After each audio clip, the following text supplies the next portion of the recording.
Welcome to Free Thoughts. I'm Aaron Powell. And I'm Trevor Burrus. Joining us today is Michael Tanner. He's a Cato Institute Senior Fellow and author of many books. His newest is The Inclusive Economy, How to Bring Wealth to America's Poor. Welcome to Free Thoughts. Thank you. Pleasure to be with you.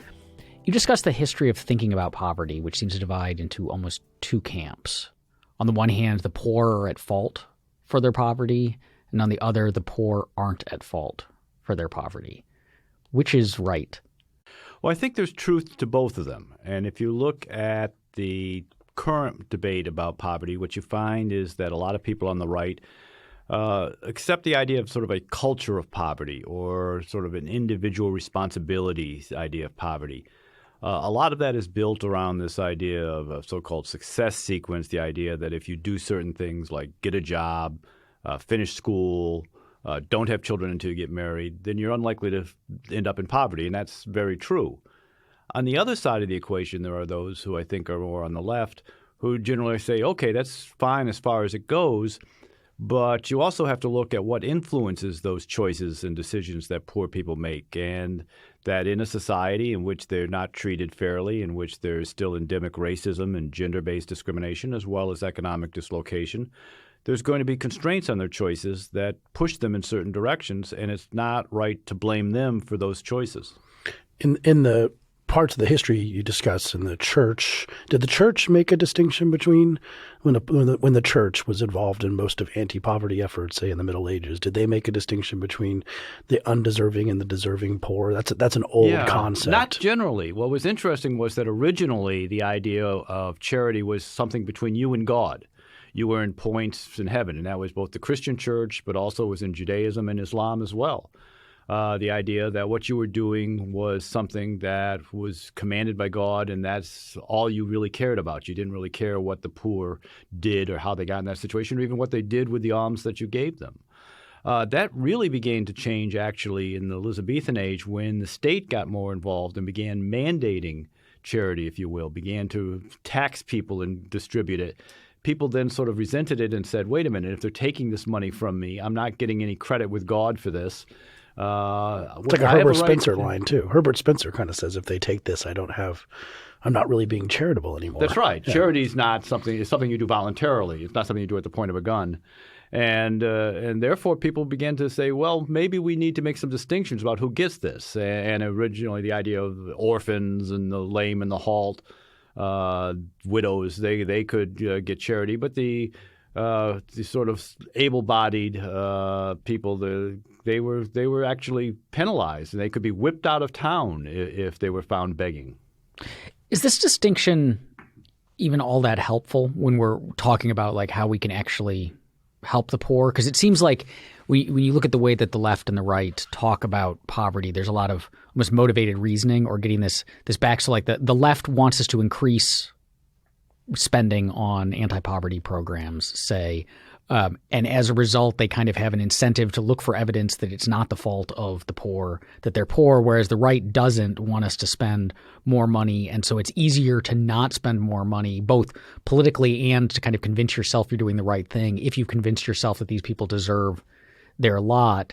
But both of them seem like if the underlying issue is simply like, how are we going to help the poor not be poor anymore?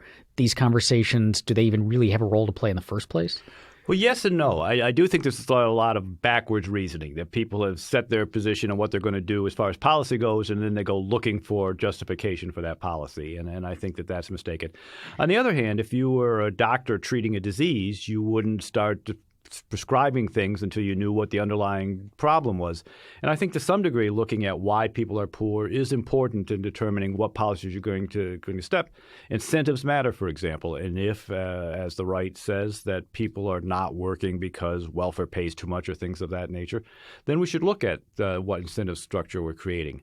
On the other hand, if there are things outside of people's control that's pushing them into poverty, government policies in particular, then perhaps we should be looking at those and suggesting ways to change those.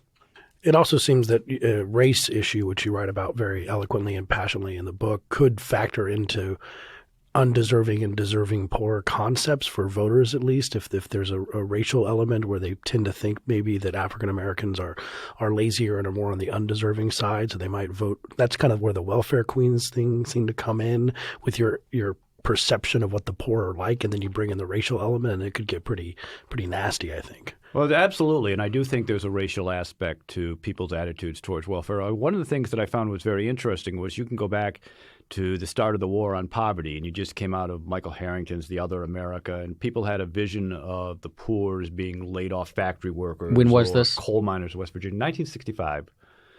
And people were very supportive of the Great Society. It was very popular. And within a very few years, you have Ronald Reagan running on welfare queens, and we need to cut back on the welfare state.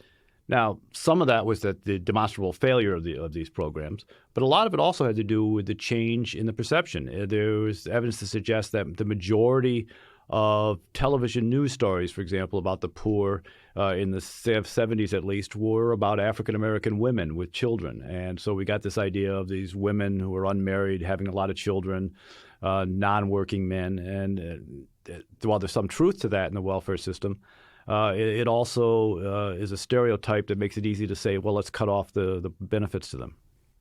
Does redistribution work? You know, we just redistribute a lot in this country. The federal government has about 100 different welfare programs or anti-poverty programs. I think about 70 provide benefits to individuals, the others to communities like community development, block grants and such.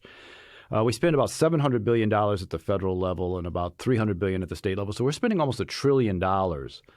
And to some extent, you could say it works. I mean, in the sense that it's impossible for the federal government, even something as ridiculous as the federal government or as inefficient as the federal government, to spend $1 trillion and not get some results. I mean, you could fly over the country in an airplane and shovel $1 trillion out of it and do something about poverty. But if you walk through poor communities, I mean, if you go to Sandtown in Baltimore where Freddie Gray was killed by the police, or Southeast D.C. or Owsley, Kentucky, the poorest communities in America, and you say, are these thriving communities, despite the millions and millions of dollars these communities are getting in welfare benefits and other federal programs, are they thriving? And the answer is no. And that has to be accounted a failure. What's the cost of redistribution, though? So we can talk about whether it's working to fulfill its goals, but it seems you say we're spending this money, but really we're taking this money from some people, and then we're taking it out of the economy into the hands of government, and then the government is just putting it back into the economy in the hands of other people who are then spending it. So outside of it not working, and then maybe moral questions about whether it's okay to take from some to give to others, is there an economic cost to this? Is this, could we just keep increasing it because we're just shuffling money around the country? Sure. We know that you can't redistribute something that doesn't exist. And if your taxes are so high that people are not investing and innovating and creating new wealth, you ultimately run out of money to invest. Or as Margaret Thatcher said, the problem with the modern welfare state is eventually you run out of other people's money. And that is true. It also squeezes out more effective avenues of charity. We know that private charity in many cases is more effective than these government programs. And yet the total amount of charity in society seems to be relatively constant, allowing for the increase in wealth overall. And what happens is the mix between government charity and private charity tends to shift back and forth depending on people's perception of need. So to some degree, we could be making the situation worse by depriving people of the ability to give privately, and in fact, on a moral basis, of taking that responsibility away from them. So you said we've got these very poor communities that may have been getting millions of dollars in various welfare programs and funds given to them, yet they remain quite poor. So what's happening? Where's that money going? Well, the money does basically deal with the sort of bottom rung, if you want to look at Maslow's hierarchy of needs, so to speak. The bottom rung, it feeds people. It prevents people from starving. It makes sure that they have minimum amounts of health care or education or things of that nature. And that's important. I mean, the poverty rate would be higher in the absence of welfare programs. But yet it's not doing the things that are necessary in order to be people to become self-sufficient, to get off of welfare and become sort of the masters of their own fate. It creates kind of a custodial poverty, if you will, where we keep these people, like poor people, as if they're little children getting an allowance, and we'll take care of them, but we never allow them to grow up and be adults on their own. And that, I think, is demeaning. What's stopping them from that? I mean, if I'm poor and I can't feed myself and you give me food to eat, that then doesn't necessarily stop me from then going out and trying to get a job too. Well, it might actually, if the situation is such where getting that job would actually end up costing you those benefits and could in fact leave you worse. For all that we worry about high marginal tax rates in Washington, some of the highest marginal tax rates there are for someone who leaves welfare and takes a job. Almost immediately in taking that job, they have to pay taxes, the payroll taxes on the first dollar you earn. They begin to lose their benefits right away as well, so that if you earn $1 and you lose 50 cents in welfare benefits. And then you have the expenses of going to work, transportation, clothing, childcare, and so on. In many cases, you could actually end up, at least in the short term, worse off if you take that job. So we've got to look at the incentives in the existing system. I've heard those described as welfare cliffs, I think, before, where you lose some amount of benefits if you earn more money. That if you have $38,000 and you're a woman with 4 children, a single woman, if you get a job, if you get a $2,000 raise, you might lose $20,000 in benefits or something like that. That seems crazy. Like, why would anyone have ever designed a policy that has such stark losses to it? Or did it come about through some sort of more random I think it's process? just a random thing that's happened. The fact is, anytime you have a phase-out range of benefits, you're going to run into this. And we have such a multiplicity of programs with all these different overlapping programs that have different eligibility levels and different rules that you just sort of run into this. There's no rational design behind our welfare system. Basically programs spring up because someone in Congress or some special interest group in particular tends to champion them. You have food stamps in part because, of course, the urban Democrats support them, but also because farm state Republicans back them. You have housing programs that are primarily to benefit landlords. You have hospitals that want more Medicaid funding, so we've expanded Medicaid. It's a conglomerate of special interests, not a rational, thoughtful process. Are things getting worse? That's kind of this consensus attitude you might pick up, is that or at least from Bernie Sanders. Over Bernie Sanders, sure, Yeah, but just this general that things are, especially over the last half century or so, things are worse for the poor than they used to be, so we better double down or fix it. Well, there's a lot of ways to look at that. If you want to look at it just in absolute terms, the poor are much better off. Very few poor people would change their lifestyle today for the lifestyle of, say, a Vanderbilt or a Carnegie 100 years ago. They could have a much bigger house, I suppose, but couldn't heat it, and it had very little electricity and no internet, no cell phone, and probably no car. Lifestyles have gotten better for pretty much everybody over the last 100 years, including the poor. You can also simply look at poverty rates through the various measurements, and what you find was that poverty has been decreasing throughout the century until probably the mid-'70s or early '80s, at which point it sort of leveled out. And we haven't gained much since then, but certainly people are better off than they once were. To return to some of the questions on race, because you have a chapter on race and gender and inequality, you write that far too many conservatives minimize the cumulative weight of the African-American experience. What sort of residual effects does slavery and racism have, and how do we see that in some of the poverty statistics? You hear a lot of conservatives sort of argue as if, okay, we passed civil rights laws, now everything has changed, and everybody's equal now, and we just need to go forward.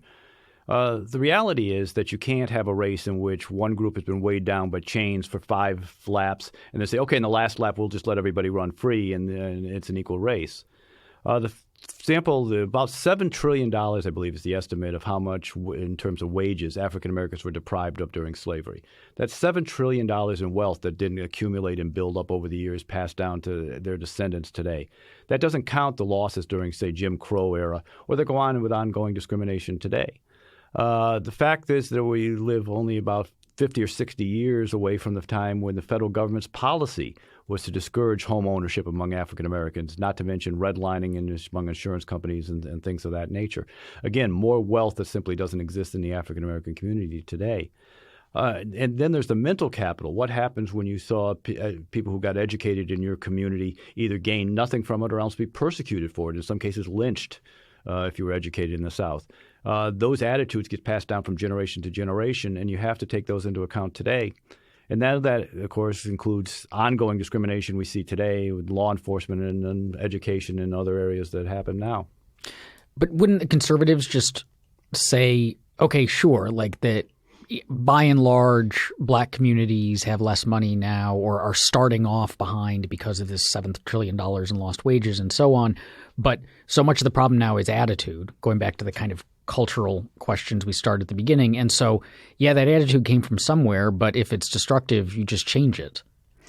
Well, yes, it's easy to say just change your mind, but if you live in a community that has few economic opportunities, where every time you step outside your door you're hassled by the police, where your school system basically is lousy and where the teachers don't think you can achieve anything, it's going to be pretty tough to change your mind. That doesn't mean some people don't. There's a great many people who were born in poverty, born under the worst circumstances, and through their own hard work managed to achieve. But to say that everybody should therefore do it, I think is a little unrealistic. Does acknowledging then that, so in this case, that poverty is different in the African American experience than, say, poverty for rural whites, and so that is poverty as a whole different for different races and different groups, different demographics, different geographical areas? And does this then mean that we ought to be taking those sorts of things into account? That basically a poverty alleviating program that targets everyone is not going to work as well for different groups because of the different experiences? I do think you probably need to look at the individual circumstances in which you're talking about, both in terms of race and gender, but also in terms of communities. That's not to say that a rural white person in Owsley, Kentucky, who the coal mines have now closed and they're living in poverty, is better off than an African American poor person. But they face very different circumstances. The chances, how they're going to be treated by society, how they're going to be treated by others, and what we expect from them is going to be different. And I think that those things need to be considered as part of an overall program. You also discussed gender. And there's a lot of discussions of things like the gender pay gap and opportunities for women and paid family leave and things like this. But you also seem to think that there are some substantive points that they have, people who focus on gender inequality, about how there is discrimination against women and there's things that we can try to fix. Yeah, I'm very skeptical of some of the common complaints, things like the gender pay gap and such. I do think that those things are overblown at best. But I also think you have to look at the account again that we have a historical legacy of discrimination against women that has influenced attitudes towards education, attitudes towards childbearing, that we sort of acculturate women to the idea that they should have children and that that's their primary focus and that this can lead them to spend less time in the labor force, and that can create a number of problems as well. So I think that it's not as clear-cut as it is, say, on a racial lines. But I don't think you can dismiss the fact that women are treated differently in our society still. But what does that mean from a policy standpoint? So the fact that our culture encourages women to have children before place that with higher value than having a career, say, like we as policy people recommending policies at the federal or state level, like what are we supposed to do with that fact? Well, I don't think we should have policies that are based on that. I mean, I think the idea that the federal government should come out and incentivize women not to have children or to have children, as I think a number of people on the right want to do.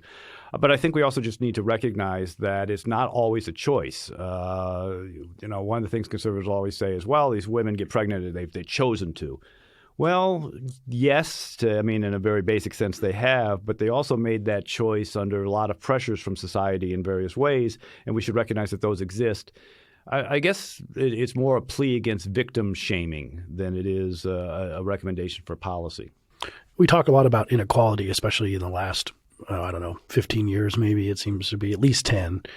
What's the relationship, or how should we look at the relationship between inequality and poverty? Is it something we should care about equally? We see poverty, people seem to care about inequality when poverty is a little bit worse possibly, and what can we do about it? There's actually very little relationship. If you look at something, what's generally called the Gini coefficient, which is the way to measure inequality in a society, and you track that against poverty levels, what you find is there's no correlation. That poverty levels are going down even as the inequality in our society is staying the same or going up slightly. In Piketty's famous book, he laments the growing inequality in China at a time when 800 million Chinese have gotten out of poverty. I mean, inequality is not necessarily bad. That's sort of a static pie model, if you will. It says, well, somebody got rich, therefore somebody else must get poor. And the reality is that a growing economy can benefit everybody. In fact, there's nothing that will reduce poverty more than a growing economy. But have we seen the gains to the very wealthy outstrip the gains to, say, people without a high school diploma? It's worse now to not have a high school diploma than before, correct? Absolutely. I mean, there's things we need to do. And one of the things that I talk about in the inclusive economy is that economic growth is the great engine to get out of poverty, but only if it's inclusive. If you have policies that sort of lock one group out of that economy while everyone else benefits, you are going to create not just inequality but poverty. But isn't the argument, I mean, not simply that the inequality is somehow causing the poverty, but that it's more, I mean, when people say like the rich are getting richer and the poor aren't getting richer as fast or whatever, it's not so much that they believe necessarily that the rich getting richer is what's causing the poor to stagnate, but simply it's more of an argument that like, look, if the rich are getting so much richer, we should have, say, more progressive taxation to try on the back end to level that out. That's the relationship in the poverty is kind of almost one of like a moral care thing as opposed to a strict like causal relationship. Well, the risk, of course, is that you kill the goose that laid the golden egg, that in demanding higher, more progressive taxes on the rich, you will reduce economic growth. You create a disincentive for the type of risk-taking and investment and entrepreneurship that actually creates new wealth and new growth. And if you do that, you're not going to be able to benefit the poor either. On the other hand, there is a point to be made to the idea that a lot of wealth today is gained through sort of crony capitalism, the idea of using government to promote your business, to gain subsidies, to sort of game the system, and at the same time to lock out the poor from participation in the economy. And I think that there's a point to that. And if people are getting rich because they're preventing other people from moving up, that's a cause for concern. You have another interesting line where you kind of go after libertarians and conservatives on the issue of economic mobility. You say libertarians and conservatives take the preference for absolute mobility too far, ignoring the value of relative mobility altogether. What does that mean? What are those two types of mobility that you're talking about? Yeah, it's also a question just in terms of poverty. There's sort of a look at sort of absolute poverty and absolute mobility and suggests that it says, look, we're not the South Sudan. Americans, the poorest Americans are among the richest people in the world. So we shouldn't. We've sort of eliminated poverty, and we shouldn't worry about that. And in terms of absolute mobility, it's a question of do people at the bottom move up over time? And yes, they do. Is everybody moving up? Everybody's getting richer all the time, as I mentioned earlier. The poor today wouldn't want to be Carnegie 100 years ago. On the other hand, I think there's a danger if you have sort of a British-style hereditary aristocracy that's going to be at the top all the time. And even though everybody moves up, if you're born in the bottom 20%, you will always be in the bottom 20%. Your children will always be in the bottom 20%. Yes, that 20% may get richer. You may have more things, but you can never aspire to be in that top 10 or top 20%. That's relative mobility. And I think that's dangerous for society. I think that's the sort of thing that leads to sort of gated communities and a large mob outside the gates. It's a recipe for instability. Guillotines, things like that, yeah. How much of the overall, say, poverty rate is kind of caught up in this immobility? So like when I was just had graduated from college, and I grew up in an upper middle class background. I had certainly not been poor. But when I left college, I didn't have a job and I was, I'm sure, living beneath the poverty line for a while. And so then I show up in that, but it was highly unlikely that I was going to end up staying at that level for my entire life. And so how many people are like me and showing up in that data at any given time slice, and how many people are like the way that we tend to think of the poor, which looks more like what you've described with the British experience? Of course, poverty measures are a snapshot in time. Generally, they're taken from the Census Bureau. They do a survey every year, and they ask what your income is, and if you're below this arbitrary level, we say you're poor. We don't really measure it over time. There are other measures out there that shows that over time, people do move up and down. And in fact, your likelihood of reaching the top 20% is roughly the same as your likelihood of staying in the bottom 20% over time. So if people do move up, and in particular people move down. Being rich today is pretty much a guarantee, no guarantee at all that your family is going to stay rich. And about 2 generations of 3 at the outside, most fortunes have been dissipated, and people are no longer as wealthy as they were. So we do still see mobility in our society. America is very different than a lot of the world in that you still can pursue that American dream of becoming rich here. That's something that a lot of the world doesn't still have. So if we take your book and we kind of laid the groundwork here about the way we treat poverty, the way we spend a lot of money on it, and you say that there's probably diminishing returns to just straight redistribution, which seems to be the case. So you focus, as you mentioned, on things that are not just redistribution, reforms that can be made that can help people get wealthier and live more productive lives rather than just be wards of the state, so to speak. So let's talk about the first one. You say reform the criminal justice system and curtail the war on drugs. Right. I think that it's surprising that criminal justice has such an impact on poverty. There's a lot of reasons to reform the criminal justice system. Basically, it's unfairness to people. Generally, it's certainly unfair to people of color. It is class-based. It is race-based. There's a host of problems with the criminal justice system. But it also significantly impacts poverty. If you are arrested when you're 22 and you get a felony conviction and now you're 45 applying for a job, you still have to put down that you've been arrested for a felony, which makes it harder for you to get hired. And in fact, it can certainly follow your whole life. It makes it harder for you to get housing in many cases if you have to put down that you have a felony conviction. You're not eligible for college scholarships or even admission to some colleges if you have criminal record. So it can hurt you a whole host of reasons that can trap you down into poverty.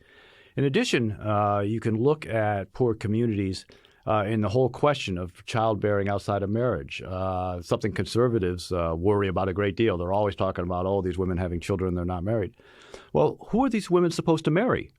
You can look at the work by William Jewis Wilson and others. There's 1.5 million young black men who are basically outside of the marriage pool because they're in the criminal justice system. They have the criminal records that prevent them from working and supporting a family, or else they are still in jail or on probation and so on. These women are sort of left without potential mates. Sex being sort of a natural thing for mankind, womankind, they're going to have sex, and that's going to result in children, but no potential husband. So does this mean that you think we should ban the box? Like that that employers shouldn't be allowed to ask if you had a felony conviction, or that if I'm hiring people, shouldn't be allowed to take the fact that this person spent time in prison into account? Well, that may be a second best solution. There is some evidence. I mean, I think it's probably a step in the right direction, although there is some evidence to suggest that what employers do when you ban the box is simply assume all black men are criminals and simply stop hiring on that basis. So we've got to be careful of that. I think a much better approach is to look at our overcriminalization in general. Many of these young black men who are arrested for things that shouldn't be crimes. I mean, there's the drug laws, of course. For women, there's prostitution laws. But there's a host of other things as well. Let's remember that Eric Garner was killed for the crime of selling untaxed cigarettes. Do we have any data on how much having a felony conviction diminishes your earning potential? Because it seems like this double whammy. We pay, especially if you think of something like the drug war, which shouldn't be a crime. First of all, you pay a bunch of money to put someone in a cage of just like $30,000 is usually what they say, but of course that's at the marginal cost. And then you've diminished their human earning potential for their whole life. Do we have any idea how much it goes down? Well, there is data on individual earning potential that I can't recall off the top of my head. But I can tell you that overall, scholars at Vanderbilt suggest that if we did criminal justice reform, it would reduce poverty rates by about 20%. Wow, that's a lot. That's pretty substantial. Yeah. I mean, but does that the worry? And again, we kind of are picking on conservatives some today, but the worry is: okay, great, we do criminal justice reform and we reduce poverty by 20%, but what that also means is that we've got a whole bunch of criminals out there who people now either don't know are criminals, can't ask if they're criminals, or aren't disincentivized to become criminals in the first place. Well, and certainly people who are armed robbers, I guess, should be locked up, or rapists or murderers. On the other hand, people selling those untaxed cigarettes, I suppose I can live with the idea that they're loose in society. That's the I think it's Tom Cotton who talks about the under-incarceration problem. And of course, there's the point that usually after 30, you're not going to commit many more crimes. So that's right. It's a young man's crime is a young man's game. Yeah. So we just lock all young men up until they're 30, then let them out. Well, that makes a huge difference on crime rates. Anytime young men are being taken off the streets, like video games probably have a crime mitigating effect. There's a couple papers on that as opposed to this violent video game thing. Your next reform you propose, which is something that would seem to be crucial to this, is education, and especially getting rid of the public school monopoly. Well, we know that whether or not you graduate school, particularly just graduating high school, but going on to college, of course, as well, has a tremendous impact on poverty. About half of people who don't graduate high school end up in poverty. The idea that you could drop out of school and go down to the factory and get a job that's going to support your family is just no longer viable. If it ever was, it certainly is not in today's age. So we need an education system that actually prepares people for the jobs that we have today and educates them. And yet, despite more and more money, we see poor and poor results, particularly in low-income and minority communities. Cities like Chicago or Washington, D.C. or Baltimore, where we spend an inordinate amount on a per-student basis, and yet large numbers of students fail to graduate. Those who graduate test very poorly. In some cases, they can barely read their diplomas. So certainly we need to do something to change the education system. The problem is that we have an entrenched bureaucracy, essentially a monopoly, in the education system that works largely for its own benefit or the benefit of the teachers union and not for parents and teachers or parents and students. And I think that what we need to do is inject more competition into the system, more experimentation in the way to teach, and particularly to return control over it to the customers, to the idea that parents are ultimately in charge of their child's education and not the teachers union. Does this mean you would push for something more like education as jobs training?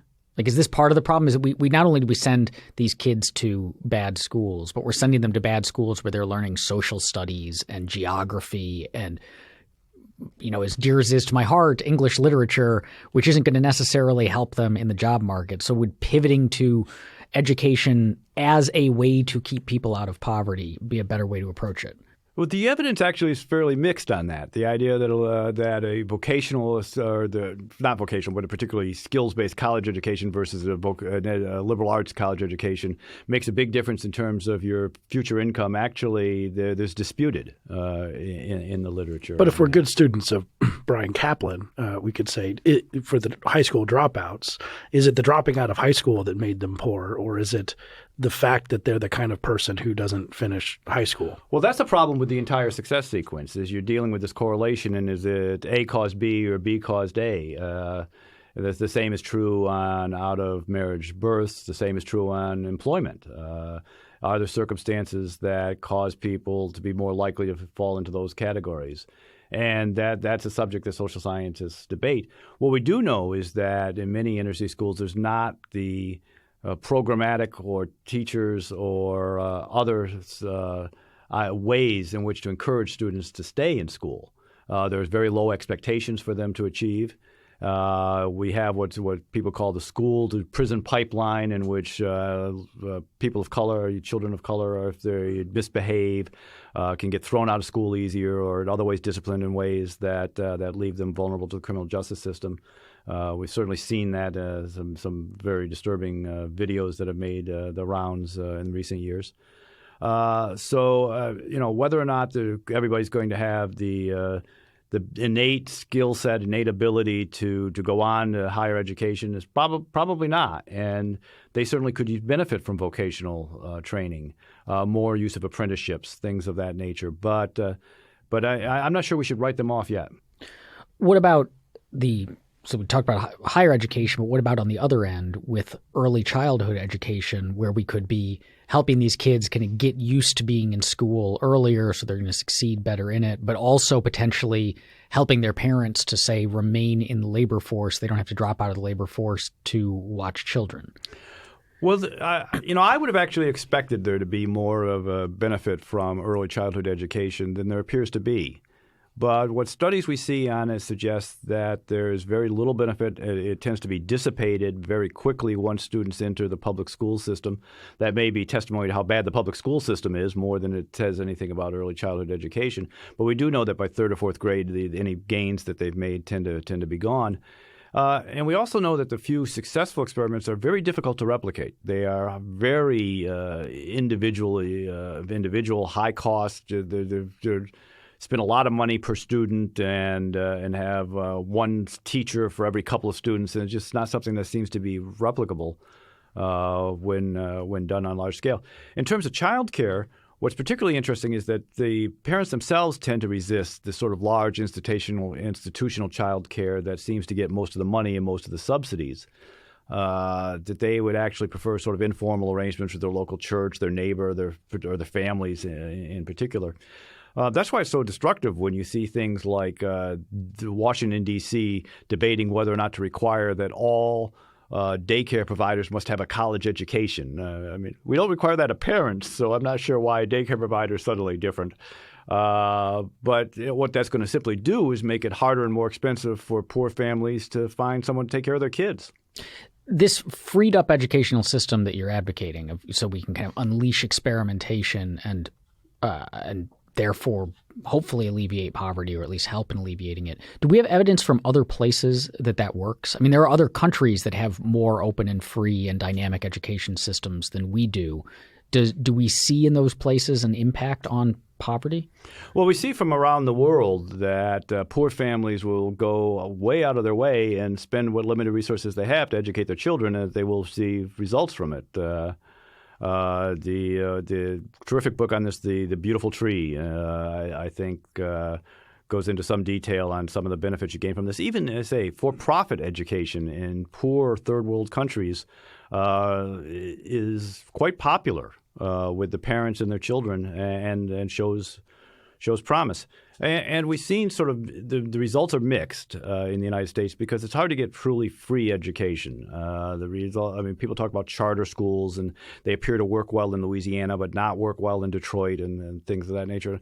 But they are still heavily regulated by the government. Even when you have things like vouchers, they tend to come with so many strings attached that you're still keeping the government heavily involved in education.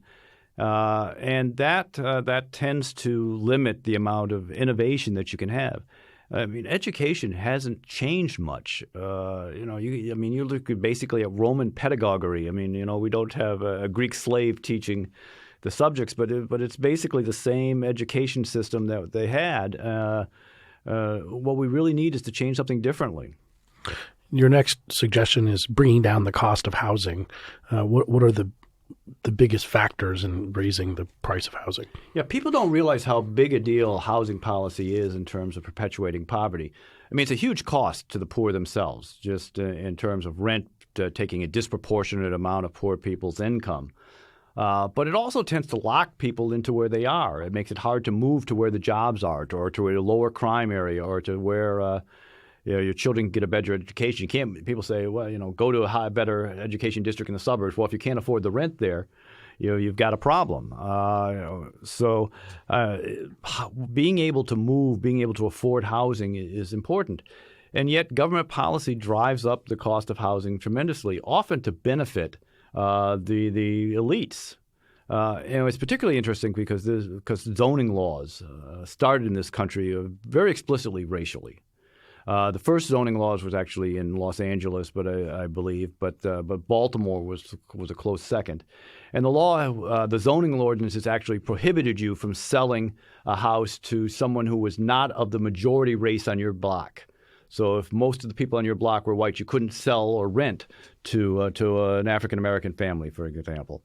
And they still sort of have that impact on segregation today of forcing minorities into certain areas of the city. And, of course, a class-based as well.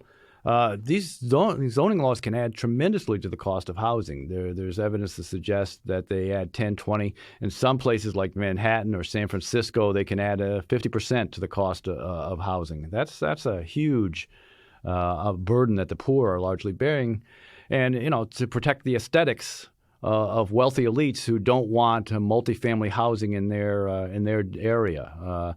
There was a story in the New York Times not long ago about a family who was very upset. Their $2 million condo, someone built a building next door to them, cutting off their view, so they barely made a profit when they sold that condo. The next one is bringing down the costs, making it easier for the poor to bank, save, borrow, and invest. I mean, I see banks everywhere. It doesn't seem that difficult to get a bank account. Well, it surprisingly is because of money laundering laws. There's a requirement for identification and specific kinds of identification in order to open a bank account. And it's in many cases, the poor don't have it. About 20% of poor people lack the proper ID to open a bank account. It's something we hear talked about a lot in terms of voting. The poor don't have the proper ID to be able to vote, and there's a lot of fighting over that. Why don't they? I mean, it seems it's relatively easy to go to the DMV and get a driver's license. It is, although that's the transportation cost to that. There's a cost simply of purchasing it. There's a time attitude involved if you lived in certain areas. And in some poor people, particularly in the rural South, for example, where they lack birth certificates. They were often delivered by midwives. They didn't apply for Social Security right away. There's certain in the minority community that it's often the case where they simply lack the type of identification necessary to prove a date of birth, which can create problems. I mean, ultimately, I think there's ways to provide them with identification that we simply haven't done, and that gets tangled up again in these voting questions. There's reasons why your college ID in Texas is not sufficient to vote, but your gun certificate is.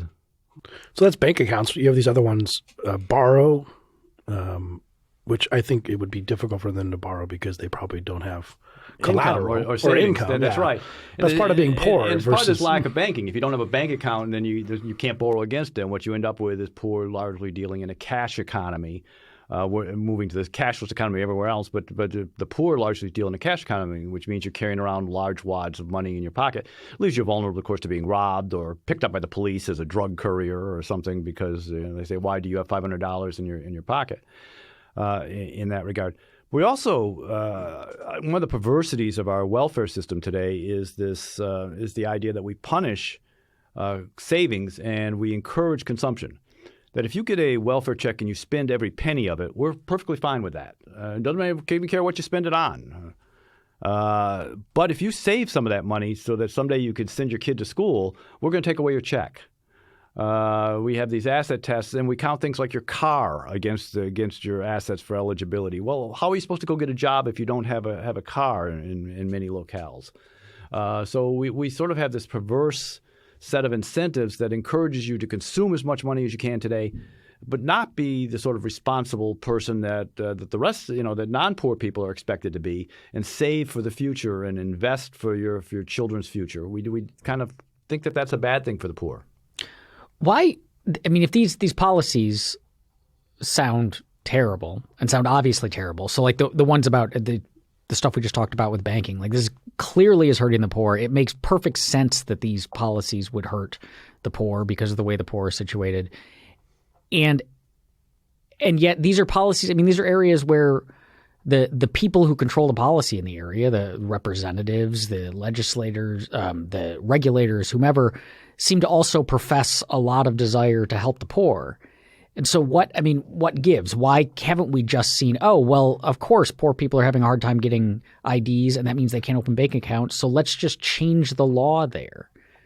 Sure. Well, part of that is these laws came out of a fear of money laundering, so it's drug war related once again, or fear of terrorism. So we panic everybody into saying, oh my God, Osama bin Laden might have used a bank account someplace with a phony, or some Al Qaeda guy or ISIS guy used a phony ID. So let's toughen the ID laws for banking.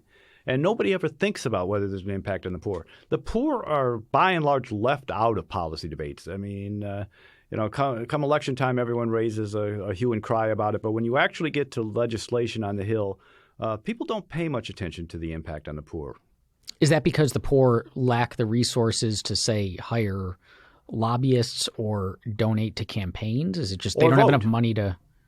The poor are more apt to abstain from voting as well. But you're right; they don't have lobbyists. What ostensibly passes for lobbyists for the poor are largely lobbyists for the special interests that serve the poor, not for poor people themselves. Well, it seems to me that going back to stuff we were talking about at the beginning, that people think that we spend a lot of money on welfare programs. Like clearly there's some people who champion the poor who have made victories for poverty alleviation programs, and maybe the average American voter is thinking, well, we're giving them a lot of money. What else do they want? Maybe I guess they want more money, but we can't afford that. Maybe that's the extent of their thinking about poverty. I think that largely is. I mean, people are naturally concerned about themselves. I mean, there's a certain selfishness that goes to, or special self-interest that goes to our thinking about policy in general. And I think that contributes to this idea that we think about poverty policy in terms of what's it going to cost me. I've criticized a lot of libertarians for this idea that when poverty comes up, it's all about, well, what's my taxes going to be?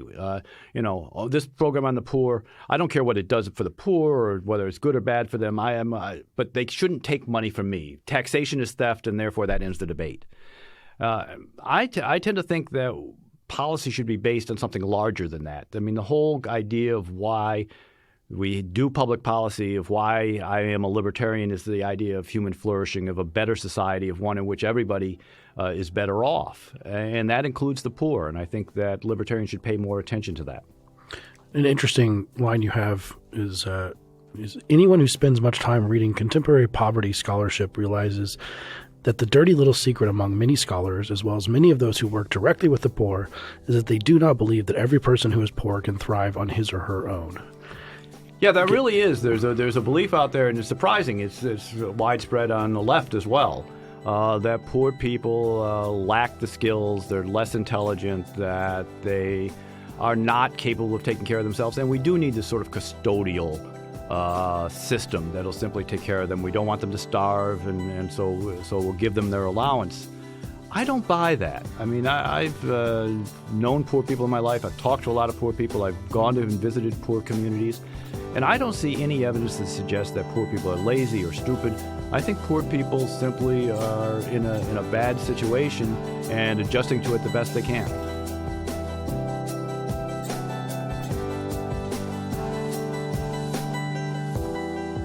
Thanks for listening. Free Thoughts is produced by Tess Terrible. If you enjoyed today's show, please rate and review us on iTunes. And if you'd like to learn more about libertarianism, find us on the web at www.libertarianism.org.